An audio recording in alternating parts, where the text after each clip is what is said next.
Bangka Belitung juga masuk. Ini yang 5 besar yang baik.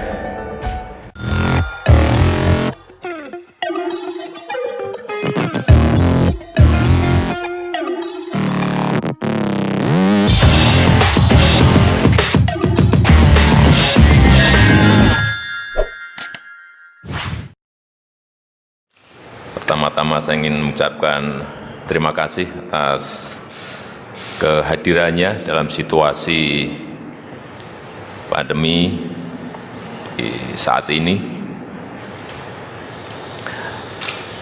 Pagi hari ini saya ingin menyampaikan beberapa hal, tapi terutama untuk yang berkaitan dengan COVID dan yang berkaitan dengan ekonomi. Ini situasi yang sangat-sangat sulit sekali, tetapi juga tidak hanya dialami oleh negara kita, Indonesia, tetapi juga dialami oleh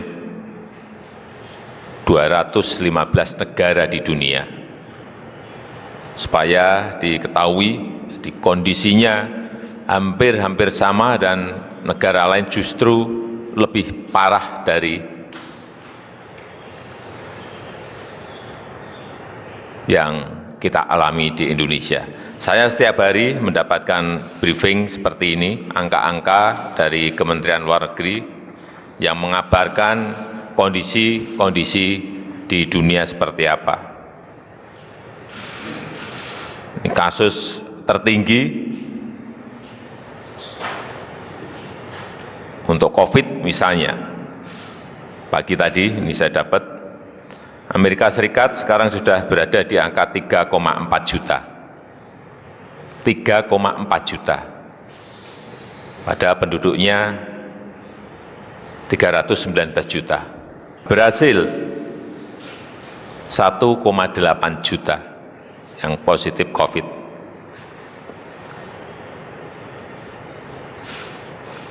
Ini yang gede-gede. Kemudian hari ini kita berada pada angka 78.000 kasus positif. Negara kita ini masuk 5 besar penduduk terbanyak. Tetapi kalau dilihat 10 negara dengan kasus tertinggi, kita tidak masuk di dalamnya. Di Amerika 3,4, Brasil 1,8, India 906.000, Rusia 739.000, Peru 326.000. Artinya kita berada pada posisi yang masih bisa kita kendalikan. Oleh sebab itu jangan sampai kita lepas kendali. Manajemen krisis harus betul-betul kita lakukan. Ajak aparat kita di bawah kita untuk betul-betul bekerja extraordinary. Nggak bisa kita dalam situasi seperti ini kita kerja normal-normal. Dalam situasi seperti ini kita kerja biasa-biasa, nggak bisa. Percaya saya nggak bisa. Semuanya harus ganti channel semuanya, nggak bisa kita normal-normal, nggak bisa. Channelnya harus ganti semuanya. Dari channel ordinary pindah channel ke extraordinary. Dari channel yang cara kerja bertele-tele rumit ke cara-cara kerja yang cepat dan sederhana. Semuanya harus dirubah seperti itu. Ini situasinya betul-betul situasi yang luar biasa sulitnya. Mengendalikan dua hal yang ini, ekonomi dan kesehatan ini betul-betul harus terjaga dengan baik. Nggak bisa lagi kita kerja dengan SOP normal, nggak bisa. Ini kita harus kerja dengan SOP yang shortcut, yang ada terobosannya. Anak buah ajak untuk masuk ke sana, biar cepat kerja kita. Saya mengapresiasi kerja provinsi-provinsi, Bapak Ibu sekalian, para gubernur, dan dalam penanganan COVID,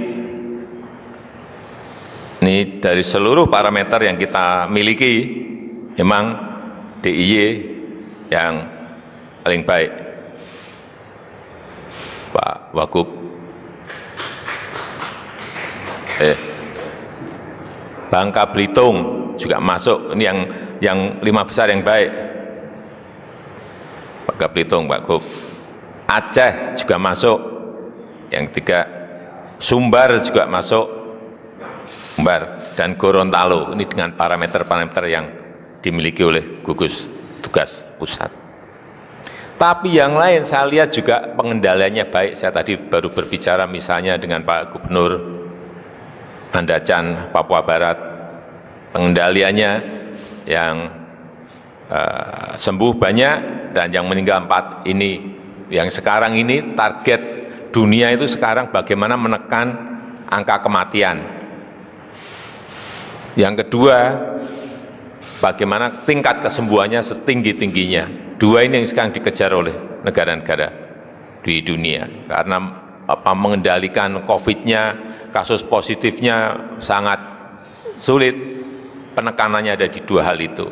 Tapi kalau bisa 3-tiganya, kasus positifnya turun, berarti positivity rate-nya, persentasenya juga turun, tetapi angka kesembuhan dinaikkan, angka kematian diturunkan serendah-rendahnya. Bukan barang yang gampang, tapi sekali lagi ini bukan barang yang gampang. Dan beruntung sekali, kita sekarang ini, kondisi ekonomi kita, meskipun di kuartal kedua, pertumbuhannya kemungkinan, ini dari hitungan pagi tadi yang saya terima, kuartal kedua mungkin kita bisa minus ke 4,3. Di kuartal pertama kita masih positif 2,97. 2,97. Saya nggak bisa bayangin kalau kita dulu lockdown gitu mungkin bisa minus 17. Perlu saya sampaikan, ini saya 3 bulan yang lalu, saya telepon Ibu Kristalina, ini managing director-nya IMF. Dia menyampaikan pada saya di telepon bahwa dunia akan terkontraksi dan global growth hanya akan tumbuh kira-kira 2,5% minus. Tapi terakhir, setelah itu Bank Dunia mengatakan, David mengatakan minus 5%. Tapi terakhir OECD angkanya sudah berubah total lagi. Sangat dinamis harian ini, ketidakpastian ini harian, bukan mingguan, harian. Terakhir sudah berada pada angka minus 6 sampai minus 7,6. Betapa beratnya situasi ini. Dan bahkan di tahun 2020, perkiraan-perkiraan sudah berubah total. Terakhir yang saya terima dari OECD, Prancis misalnya di angka minus 17,2%. Inggris minus 15,4%.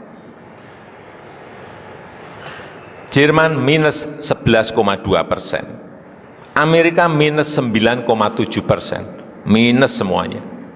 Negara-negara minus, nggak ada yang plus semua. Padahal di awal kita, IMF itu memperkirakan Indonesia masih minus, masih plus. Yang plus itu Cina, India, Indonesia.